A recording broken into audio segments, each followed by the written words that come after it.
Hello to everyone watching. I'm Lenina Rasool, and today on the Womxn Show we are speaking about sexual harassment, sexual assault, and rape because April is Sexual Assault Awareness Month.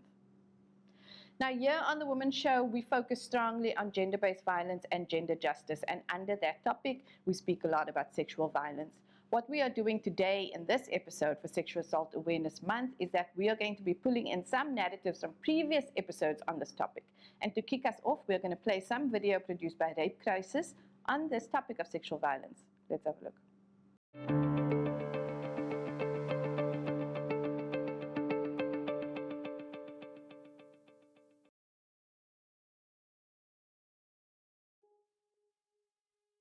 Rape crisis bendingamazi mna. Ndimazi ngokuba ndi-invayithwe uNosipho ongummelwane wam olapha kwa-rape crisis. Ndoyika ndabuza, hayibo sizawufika ndithini mna kwa-rape crisis? Wathi kule workshop yenu, wathi hayi uzawuva phaa sizawuthetha, akho nto imbi. Nyhani ke ndahamba ke nyhani, ndaya kwaNosipho. Wafika kum ekuseni ngo-8, ndathi hayi Nosipho abazukulwana bam makhaya ekritshi. Nyhani ngo-10 siyile ke nabanye abantwana bokuhlala. Safika ke sangena, wasayinisa irejista, sahlala. Bathetha ke uNosipho, i-rape siyazi njani na? Sathi ke thina asazi nto nge-rape. Sazi nje uba kuthiwa i-rape ikhona but zange sava nto uba kuthiwa kwenzeka ntoni kwi-rape. Basicacisela ke uNosipho, basicacisela uba kwenzeka ntoni kwi-rape. Sayazi. Kuthe ngenye imini ke ngoku ndibheke epolice station nentombi yam iye uba sizoyoseva isamani support maintenance. Safika phayana kukho umntana oyintombazana ohleli apha epolice station, ehleli apha embathe ibhatyi ezigqume ubuso. Ehleli ke phaa ke wathiwa masilindeni iveni azikabikho, sahlala nyhani salinda. Wathi ipolisa kuba betshintsha ichief, wathi kweli polisa limkayo, lo mntana uhleli apha ureyitshiwe. Yho, ndoyika uba abemele bakathethi phakathi kwethu, bemele uba yinto yabo bodwa, banerum yabo abahlala kuyo, bathethe kuyo nabantu abangabantu abareyitshwe or lo mntana umele uhleli kuloo room. Ndiqonda uba iyandityana njengomzali, makhe ndisondele kulo mntana. Qale ndibuze kweli polisa uba ndingathetha naye. Athi hayi mama, kudala sithetha, akafuni uthetha. Ndisondele phaa kuyo, ndithi sam, ungowaphi? Athi ungowaseCrossroad. Buze ke mna, ubuzothini apha? Athi benihamba neetshomi zam mama, and ke mna ndiyaqala ukuza apha eKhayelitsha. Besiye kwaTuka, sithe sihleli phaa kwaTuka. Xa ndiphinde ndisithi andiziboni iitshomi zam. Into eyenzekileyo, ndiye ndathathwa ngoobhuti abathathu bayondireyipha kwelinye ithafa. Bathe bendireyipha phayana ke babona isithatha seveni, bandiyeka ke ngokubabaleka. Ngoku uyaziwa kokwenu bulapha? Hayi mama, ndaziwa.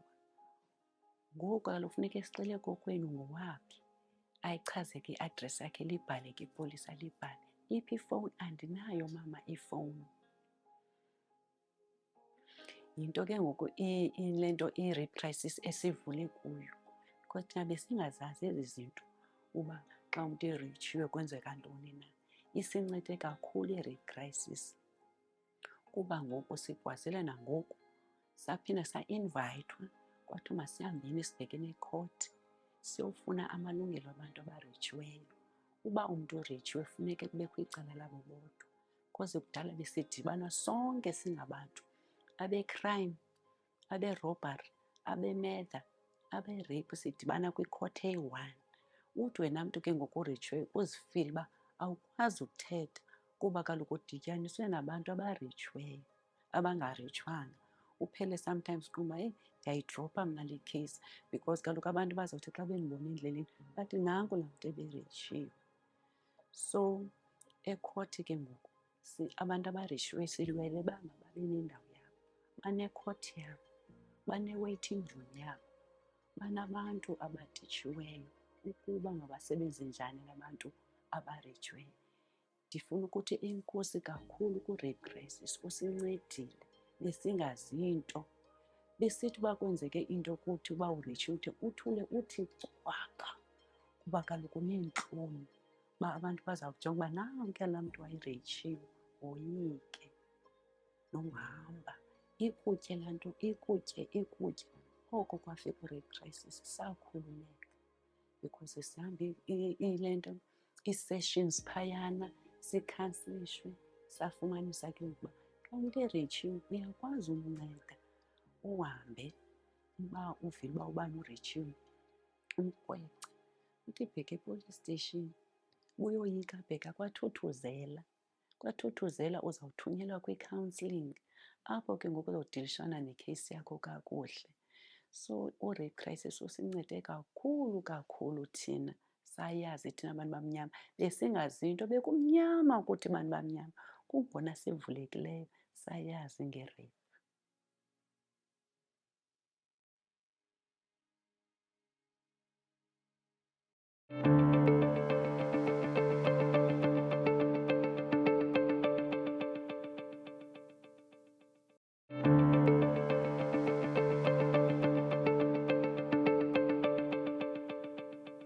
Welcome back. You're still watching The Womxn Show. It is Sexual Assault Awareness Month, and we are going back to previous conversations around sexual violence.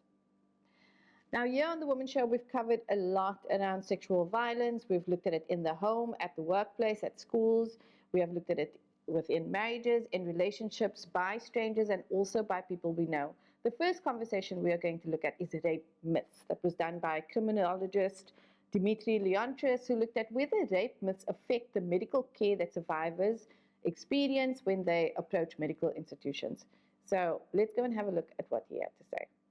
So rape myths are basically they're beliefs that society or people hold about sexual assault that just aren't true, but they're so common and they seem to come from a place of what people would call logical, that people just think they're true, but they're not. The definitions I use, the first one, it's defined as prejudicial stereotype, false beliefs about rape victims, and rapists. It came from a woman named Martha Burt, who in the 1980s wanted to see if people had acceptance of rape myths, what level they had. So she published the first full study on that. So basically, it's like, for example, some rape myths are things like a husband can't rape their wife, which is just, by legal definition, that's just insane. It's illogical, and yet it's a very held belief. It's not just wife or husbands, it's also in couples, which is why things like date rape are such contentious issues. How do rape myths contribute to secondary trauma for survivors? I mean, did you come across any of that in your research? So it comes across, I suppose you can split it into two ways, procedurally and psychologically. Psychologically, it is re-victimization, because so what people need to understand about rape, it is the physical act, and that is terrible, but there's also a lot of psychological damage to the victim as well. And just the secondary victimization of not being believed, of being questioned, of having the blame put on you, which a lot of time happens. It leads to things like depression, anxiety, mistrust of people, because if you come forward and nothing happens, you don't really want to come forward anymore. So you've got the psychological thing, but what we focused on more was what I found more was procedural stuff, in that it actually affects how the investigation goes forward. If you have police officers who subscribe to rape myths, who think if alcohol was involved as a mitigating factor, or the way the woman is dressed, she was asking for it, it could affect how they investigate the crime. And the problem is these things sort of compound, they come onto each other, because if the prosecutor subscribes to rape myths, they may not even think about prosecuting. Or because rape myths are so prevalent, even if the prosecutor doesn't, but they see things like alcohol was involved, or drugs, or it was a prior relationship, stuff like that, they might not want to take it to court because they think they can't win. So it affects the actual procedure of getting justice for victims, which, in my opinion, only circulates rape myths back into the narrative of society because the victim has a rape, no one believes her, or they do believe her, but rapists, like, delegitimize the crime. There's no justice. People think that, oh, well, her case wasn't strong enough, or she was lying, or something like that happened. And the other effect of rape myths is sometimes survivors don't come forward. There are numerous studies I found that I went through that there were some victims who, even by the legal definition of rape, especially the legal definition we have in South Africa, which is quite broad, it was legally rape, and yet they didn't know what had happened to them would be classified as rape or sexual assault because it didn't fit into the narrow view of what we consider. It's a term called real rape, which I think I'll explain a bit later, but it's basically, it's the view of how, it's the most common view of how people think rape occurs, which isn't actually true. Maybe I should just describe what real rape is now, just to. Yes, I was gonna say we might as well move into real rape, and I think what's interesting about the rape myth of real rape, and looking at the fact that you interviewed or you did your research within I think that within the medical sector, real rape is often associated with additional physical injuries. Yes. So maybe you can take us through that. Okay, so sorry. Basically, real rape is. I don't know how to put this without it sounding weird, because it is going to sound weird. It's basically what the typical rape looks like to a typical person, in that if you had to ask them to describe a rape, this is probably what they bring up. Sorry about that. The problem is that it's not actually true. So real rape, and it's always, whenever it's discussed, it's always in inverted commas. Basically what it is, it subscribes to like 4 basic components that all sort of turn out to be rape myths. So in order for something to be a real rape, or what people consider more likely to be a rape in which you have no blame on the victim and all the blame on the perpetrator, is that the 4 things are: it was committed by a stranger, it was outdoors, the victim put up heavy resistance or some form of resistance at least, and there was violence or the threat of violence. If you describe that to someone, they will 100% tell you that was a rape. The problem is those 4 things don't always happen. In fact, they rarely happen. Most people know their rapist or know their sexual assaulter. It's not always outdoor because you know the sexual assaulter, the offender. It's not always violent in how we. So that's the problem with the violence. Violence is actually part of something that needs to be unpacked. The way we as society in general talk about violence, there's always blood or gore or bruises or everything. That's not necessarily the case when it comes to rape. She may not have been beaten or stabbed or anything, the victim, rather, not just she. But it's possible that the rape still occurred. And then finally, the resistance. If someone bigger than you, if someone is threatening you, if someone's pressuring you, you might not resist. And like I said, going back to the initial thing I was saying before, some people don't know that what's happened is rape because it wasn't by a stranger. It wasn't outdoors. It wasn't this typical thing we see on TV or in stories that like horrify us. And that's the issue, and that's what real rape is, and that's one of the issues. And to go back to my other point on how it affects cases, if a woman sees that concept of real rape, that it was a stranger, that she had to resist, that it was outdoors, that there was a weapon involved, and none of that happened to her, but she was still raped, she might not come forward. Not because she's scared, but because she actually doesn't understand what happened to her was sexual assault. She still has all the psychological effects that come from it. She still has the post-traumatic stress, but because society has said this actually isn't rape, it's something else, it's probably assault or something, she won't come forward with it. The reason why we focus specifically on medical practitioners, though, is because there's such a high rate of rape in South Africa, and because many victims don't come forward because they don't want to press charges or anything, because they're afraid they might not be believed, they don't know what happened to them was rape, what we've discussed, they still might need medical care. And we wanted to know if private general practitioners subscribed to these myths. If a victim walked into their office, would they feel welcome, or would they feel that they're being re-victimized again? In terms of findings, sorry, they were, in terms of the rape myth findings, they were encouraging. Doctors had very low levels of rape myths, acceptance. The highest mark was 1 point over halfway of what the total score was. So the way it worked, we used this scale, and it gave you a score up to 110, and the closer you were to 110, the more likely you were to believe in rape myths. The highest score was 56, so it was 1 point over halfway. So my sample at least had very low levels of rape myth acceptance, so that was quite encouraging. Something that wasn't encouraging was that even though there were low levels of rape myth acceptance, and even though doctors were more likely to want to learn how to treat sexual assault victims better, they felt they didn't actually have the knowledge to do it, the knowledge of the law, of what to fill in, of where to actually take rape victims to the hospital, to the police, things like that. So that was quite discouraging. That was a short video on a previous episode looking at rape myths and whether and how they influence services to survivors of sexual violence.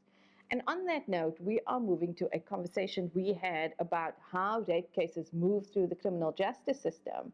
In this episode, we spoke to survivor and transformational coach Lynn Hill, Jamila Omar, who is a public law lecturer, and Marlon Duncan, who is a police officer turned attorney. And we spoke about how myths and other things affect the way survivors are treated in the system. Let's have a look. But I remember standing outside there, and they came, the door opened, and they came out, and I could see on their faces. And all I asked was how much, and they said 10. And 10 was, remember that there was 3 months that had passed between the regional date and the Supreme Court date. And I remember standing there thinking, is this what those added 3 months was about? Because actually it then translated into nothing. And so I felt betrayed. I felt betrayed for having spoken my truth against all odds. I felt that it was not worth it. I felt that the battle, and obviously that was just in that moment, and then post that moment and many years later, and writing the book now and doing what I do on a daily basis, actually having found the highest purpose in the pain, I guess 10 years was better than nothing from a perspective of gratitude. And that what those 10 years did do, while I felt betrayed by the judicial system, it actually in a way said to me as an individual that there was a system of some form. However betrayed I felt, it could have been that he got away. It could have been so different. And I hoped that many other victims would be able to draw from my courage and my strength. And I think at the end of the day, it's not always just about the sentence.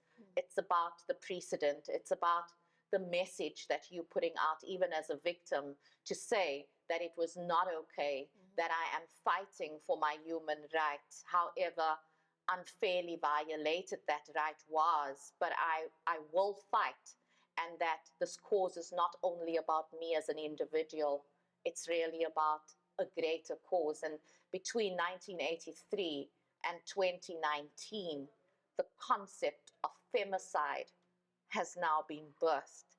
And you say, wow, well, it's not a concept that's been birthed, but it's a concept that's become so real in South Africa.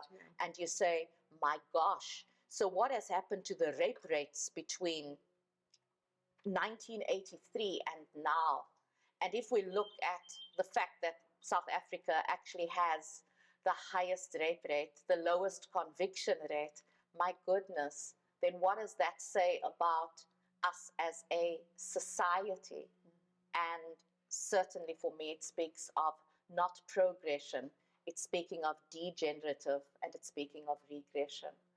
And that needs to be systemically looked at. And so began another form of victimization. My fears, my trepidations victimized me. And there was nothing within the system to protect me. Lynn, can I ask you, were they, so both within the system and You were admitted to hospital, so you reported basically from there, or the case was admitted, or in a situation like that, how did that work? I actually ran for my life. So when I regained consciousness, I started negotiating. I told him things like, I'll wipe up my blood, my own blood, and I promise to not tell anybody. And then eventually I was released from the toilet and I was put in a car.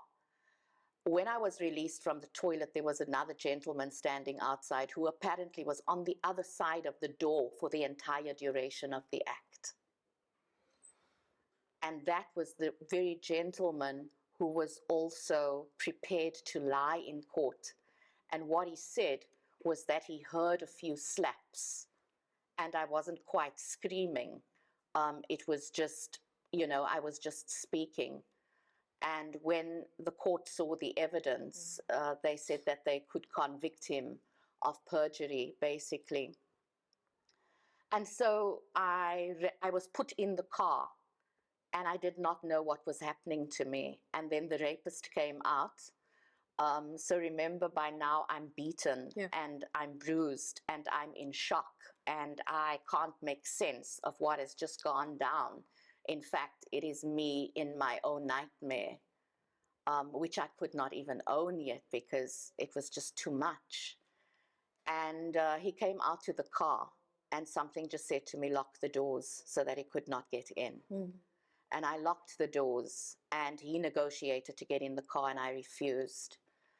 And he ran back. He went back into the house, and when he ran back into the house, I sprinted down 4th Avenue, Grassy Park. And it was an avenue in which I had lived for 2 years. And I sprinted to the neighbor whom I knew, and I said, Mr. Manuel, this is me, it's Lynn. And he looked at me and he said, which Lynn, who are you? Because by that time I was already beaten beyond recognition. And then he realized, and he went after the rapist. And while I was at his house, the police were phoned. I see. He was then the rapist's family wanted to charge him for beating the man. So there was nearly a charge against the very person who was protecting me and assisting me to apprehend someone that had just beaten the daylights out of me and the life out of me. And so the police came to the house, but I was transported to the police station. In that process, my parents were called.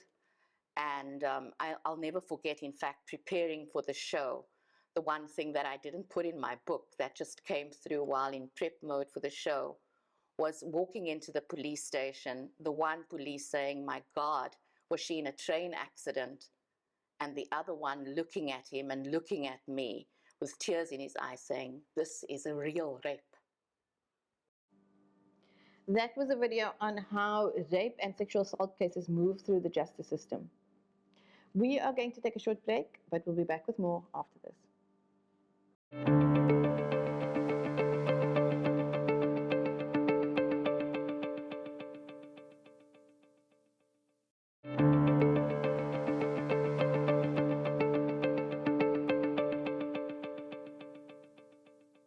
Welcome back. You're still watching The Womxn Show. It is Sexual Assault Awareness Month, and one of the things that we have been doing is pulling in conversations from previous episodes around sexual violence. Now, one of the spaces where sexual violence happens is in the workplace, and there should be policies that address this, but they don't always exist, or they are not always followed. And often women are treated like troublemakers when they do report sexual harassment. We spoke to the Women's Legal Center about what to do if you experience sexual harassment in the workplace. Let's have a look. So, Chrissy, I wanted to just ask from a legal point of view what actually constitutes sexual harassment and sexual assault. And I think that there's often confusion is what drives the silence because we're not sure what's happening. Especially if, like you're saying, someone presses their penis up against you and then they laugh about it and it comes across as a joke. And that also is sexual harassment, also criminal. Okay, so I think Lisa painted quite a horrific picture of what happens in our society. And I think the starting point, as she mentioned so well, is that we still live in a deeply patriarchal rooted society, and it stems from home spaces into workspaces where women work in conditions that are deplorable but are made to feel like they're crazy when they speak up about it. And I think what you're asking is important because so many women don't know how to address it, because you don't actually know if this is sexual harassment or not, and if this is, where do I go? Do I go to SAP? Do I go to my employer? What do I do? So just to start, sexual harassment within a South African context finds itself within the workplace. And with that, you have your labor laws, such as your Labor Relations Act, your Employment Equity Act, which are laws which speaks to and tries to address the imbalance within the workplace. So the imbalance of power, the imbalance obviously that an employer has over an employee, and those laws do have specific provisions which state, for example, that an employer has an obligation to create a safe working environment. And when we hear that, we think, oh, it means that if there's a ladder, it needs to be removed, or, you know, if there's water on the floor, it needs to be cleaned up so I don't fall. But that safe working environment speaks to these conditions as well. And the Labor Relations Act, so does the Employment Equity, they also specifically speak to sexual harassment. And creating a safe working environment is both positive and negative action. So you have to take positive steps to prevent a space where sexual harassment is able to fester. And in your case, the employer specifically allowed for it. And as you're saying, seems like they promoted it as well. So that's the first starting point. The second point is that our sexual harassment guidelines is within a code. Right? So that's the guideline on the practice and the good handling of sexual harassment. And that code specifically sets out the definition for sexual harassment. And what that definition is unwanted conduct of a sexual nature, which constitutes your ability, your equity. It creates a barrier for you to have equity within the workplace. So that's the definition. And the important elements to pick up from that is that it's unwanted. And that's important because regardless of whether you doubt yourself, if it's unwanted, that's the first element, it's conduct of a sexual nature. And that's also important, right? And that the definition can play itself out in three ways: physical, verbal, non-verbal. The physical is the touch that you experienced. It's anything of a physical nature that's unwanted by another employee or employer and is of a sexual nature. The verbal one is, like you were saying, talking about your body, making comments. Like if I'm wearing a skirt today, I don't want to hear that my legs look nice, or I don't want to hear that my legs don't look nice. So that's verbal. It's of a sexual nature. It's unwanted. Non-verbal could include things like sending, and we live in this day and age of technology. So we send memes, we send pictures on WhatsApp, we send each other emails. And those lines are often blurred within a workplace because you think you're sending me a funny joke, but it's of a sexual nature and it's unwanted from my side. And so that's the non-verbal. So that's the definition, and those are the elements of the definition and the way it plays out within a workspace.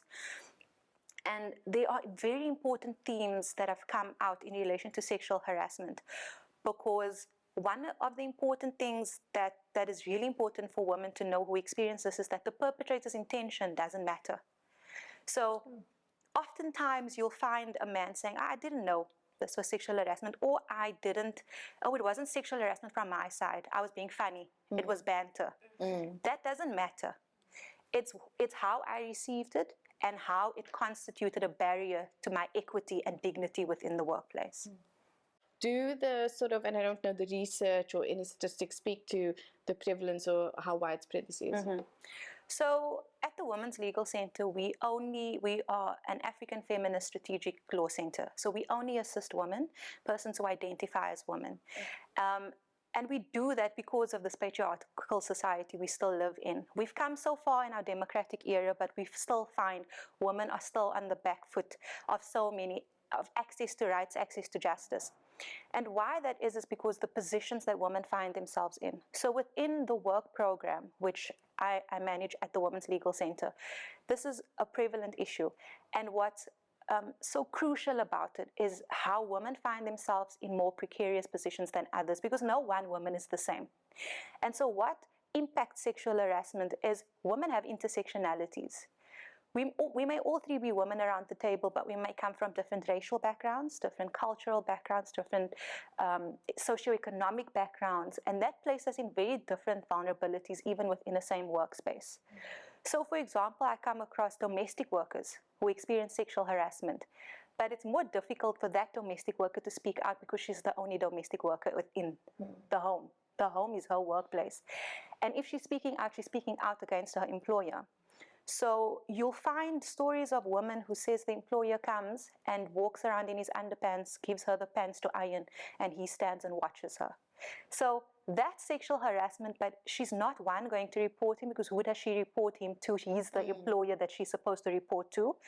But secondly, if she reports, she's going to lose her job. She won't. And that's the socioeconomic background. Those are the intersectionalities that come into play, because the vulnerability of her reporting versus myself reporting when I'm in a company and I can do it anonymously, you know, it's very different. So that's the first thing. We find sexual harassment play out throughout private companies, NGOs, small, large, corporate, business, finance, within government. We see this across, and there are a lot of statistics around this, even just within the legal profession. You'll also find that stats show that the transformation of women within the workplace still has a long way to go. And I mean, you said 70 to 30 ratio earlier. That's what you find in a lot of workspaces, is still that it's male dominant, and that directly influences how women are treated, how women's issues are perceived to be real or not, and how they are actually treated either with sensitivity or lack of sensitivity. And even who's at the top. Who's at the top? Even if you have who do I report quite to? a lot of female staff. Yeah. And just to go back to something you asked earlier about sexual harassment and sexual assault, and just where they lie. So sexual harassment falls within the workplace and falls within a labor context. Okay. But sexual harassment can also fall within other spaces of the law. So the first thing to know is that a woman doesn't just have one avenue and that's the only avenue she must take. So if this happened at work, I can only go to my employer. If it was rape, it was rape. That the rape doesn't change its name because it happened at the workplace.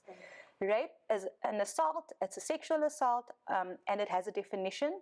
But if it happens at the workplace, it happened at the workplace. So that's the difference of whether it's just then within the criminal procedure or within a labor context as well.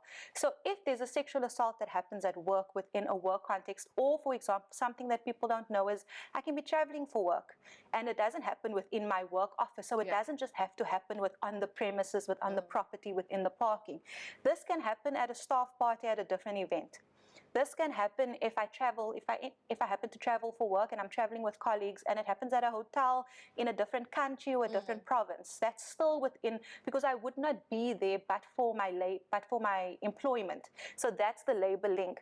That was some narrative from a previous episode on workplace sexual harassment. And now, moving on, we're going to hear from Rape Crisis about dedicated sexual offences courts, what they are, why they are necessary, and how they reduce secondary victimization for survivors who are moving through the justice system. Let's have a look. Welcome back. You're still watching The Womxn Show, and tonight we are speaking about sexual offences courts and the long journey to have those implemented and what's been happening since the first sexual offences court at Wynberg was created. And joining me now is Jean Boedenstein from Rape Crisis. She is the advocacy specialist. Jean, thank you so much for joining us. Thank you for having me. So, Jean, before the break, we heard from some survivors who have sort of been through the system and how traumatic that experience was for them sort of generally. I mean, it is a traumatic process in itself, but there are many aspects of the sexual offences court that makes it even more traumatic for survivors.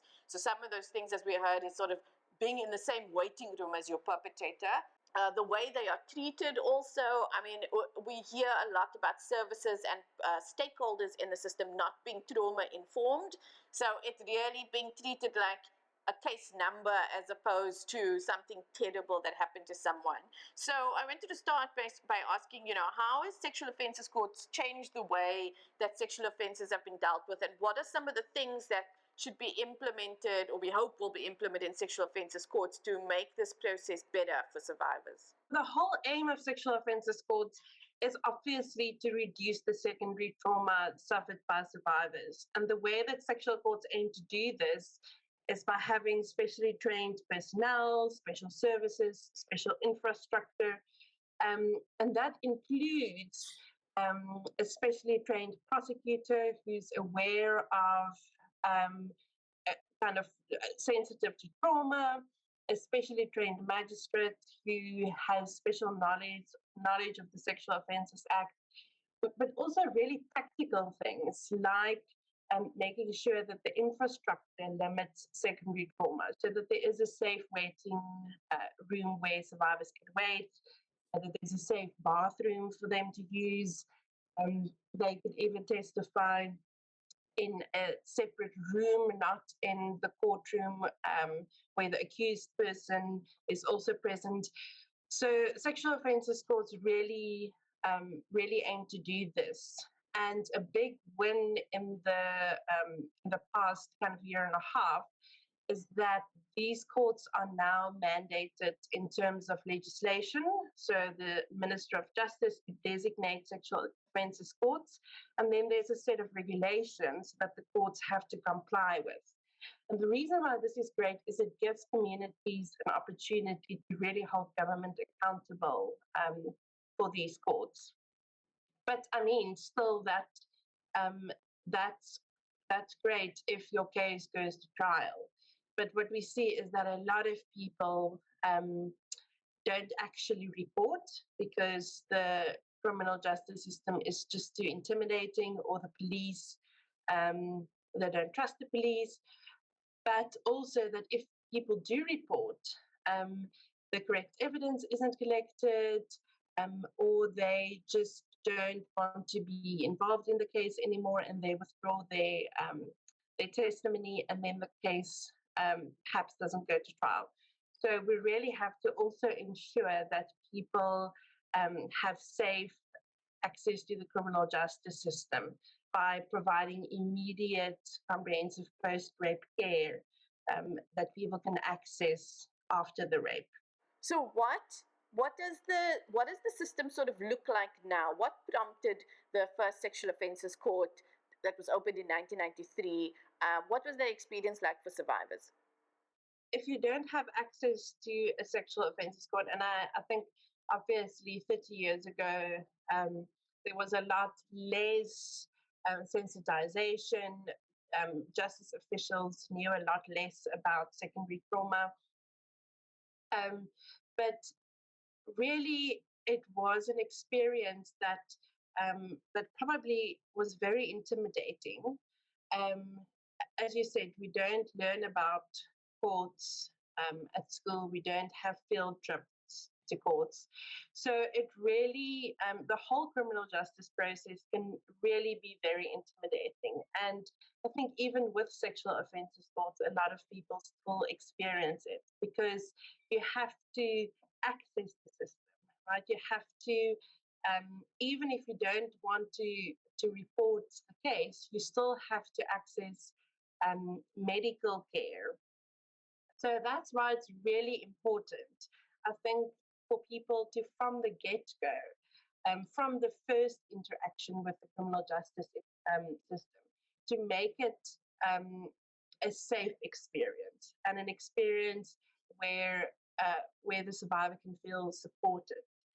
And at the moment, we have 55 TCCs across the country, but these TCCs are not accessible to people all over. Most of these TCCs are in urban areas, so people in rural areas still don't have access to comprehensive post-rape care. So we really need comprehensive post-rape care services when people need to access the criminal justice system. So immediately after the rape, or as soon as after, to access a service where you can get medical care, where you can have a forensic examination done, If you at a later stage might decide to lay a charge, you can have psychosocial support. And very importantly, part of that is someone that explains to you how the criminal justice system works. That there will be a consultation with the prosecutor, that you will be expected possibly to testify. And it's really important then also to get a referral for long-term counseling.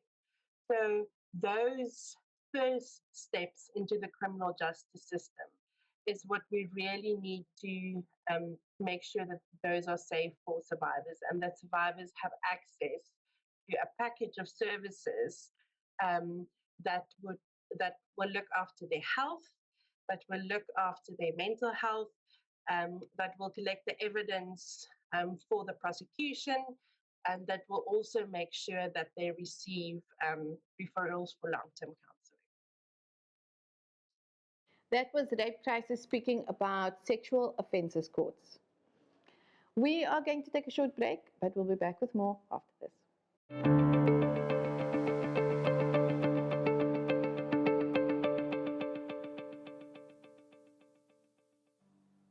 Welcome back. You're still watching The Womxn Show, and we've been speaking about sexual assault, sexual harassment, and sexual violence because it is Sexual Assault Awareness Month. Now, one of the mechanisms that have been put in place to better respond to survivors of sexual violence are Thuthuzela care centers, which are clinics that offer all-round support and services to victims of violence. In this video, we look at some of the services that the Thuthuzela care center provides.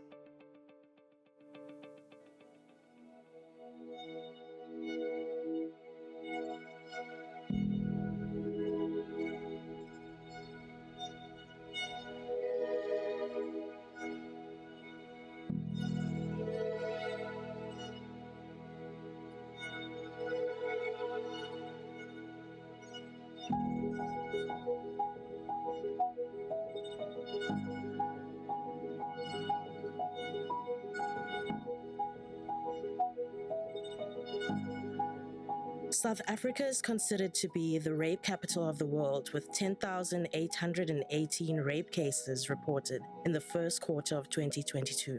The rate at which women are killed by intimate partners in this country is 5 times higher than the global average. The Heideveld Thuthuzela Care Centre stands as a beacon of hope on the Cape Flats, serving as one of South Africa's one-stop facilities dedicated to providing comprehensive support for victims of rape and gender-based violence. The concept is that it is a one-stop center for people that have been sexually violated. 3 months shy of my 16th birthday, I was gang raped and my best friend murdered. And as a survivor of such a heinous act or rape, I was not afforded the opportunity to receive services such as this.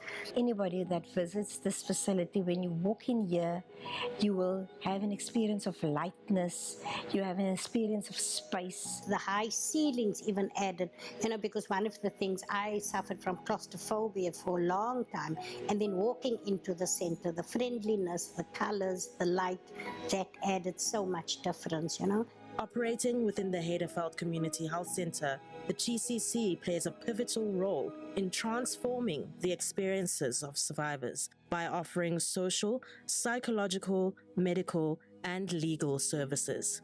As we take a step inside, we will show you how the facility is designed and how Thuthuzela centers go beyond the basics. Survivors, often from disadvantaged areas, find comprehensive services here. Representatives from key stakeholders will also share insights into their roles. So our involvement here is to make sure that there's coordination within the departments that are working here. There is smooth running of the center. There is compliance to the blueprint and the site protocols. And above all, there is care that is given to the survivor at all times, fair to everyone. So on arrival, a client will arrive at this facility. There's a reception desk, and at the reception desk there will be someone from Rape Crisis that will receive them.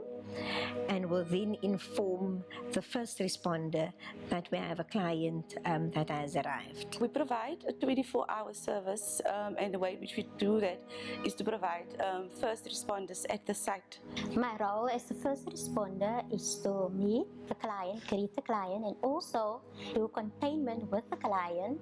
That point of in between the incident and the medical examination is to contain the person so that the person is more relaxed and more prepared to know what is about to happen to them. So then the third person they will see is then our nurse.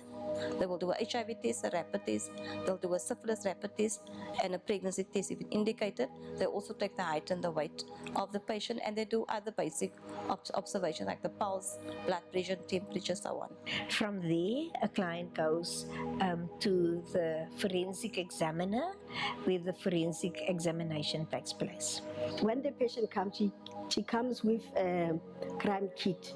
When she comes with the police, I will use the crime kit, first take the history of what happened. And that notes will stay in the folder of the hospital. It does not go to court. So I will do the examination and take all the relevant swabs that I need to take from the patient, and then close the kit, and then call the investigating officer who will be outside.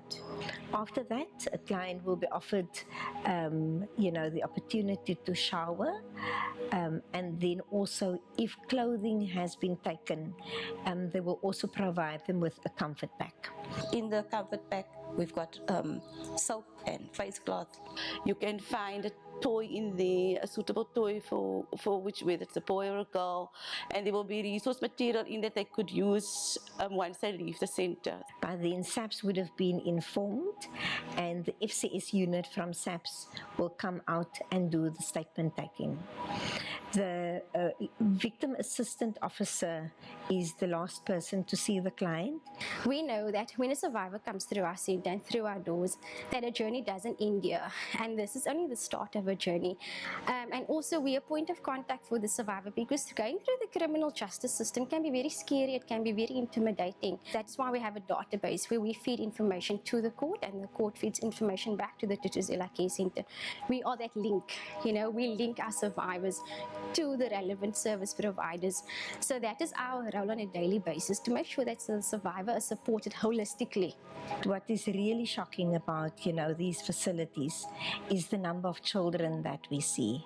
So this is why at this facility we made specific provision for a kids' room, so that kids, while they are waiting for services to be provided, that they can sit in the kids' room and play with toys. So not all the Tutuzela Care Centres have a one-way mirror, but the one-way mirror allows the social worker to be able to observe the client, and so it does mean that if it's a child, the child will then be able to play in a safe setting. One is able to use and see what the child or the person is, how they've been affected or what they're playing with, or drawings, and then being able to use that in the therapeutic sense with the client. The CCTV room will assist a lot to take the anxiety from the children also when they have to testify, because now they're not being expected to go to court, where court, everyone looks at it as a scary place. They're going to be testifying in a safe space, in a room where there's toys, there's comfort around them. After the person leaves the centre, they are also then able to access the services again. Or what we also do is having a referral system and a referral pathway for a survivor to go to other services or to other organizations who might be able to assist. Our victims know that they can come back anytime if they want help, or if they're not sure if something happened, if they want advice.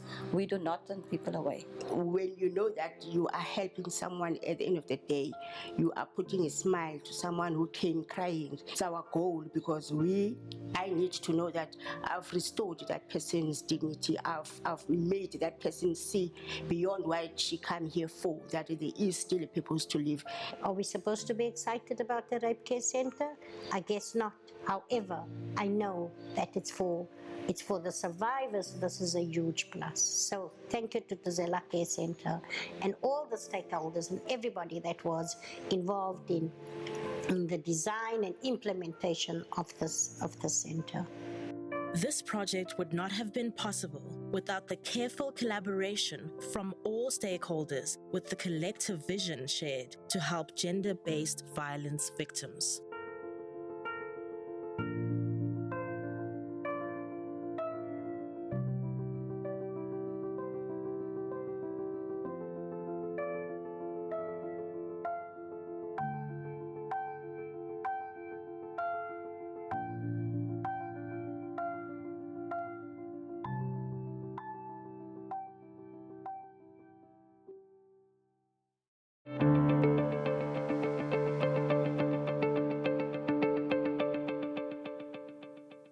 And that is all we have today. Thank you for joining us. I'm Lenina Rasool. Goodbye.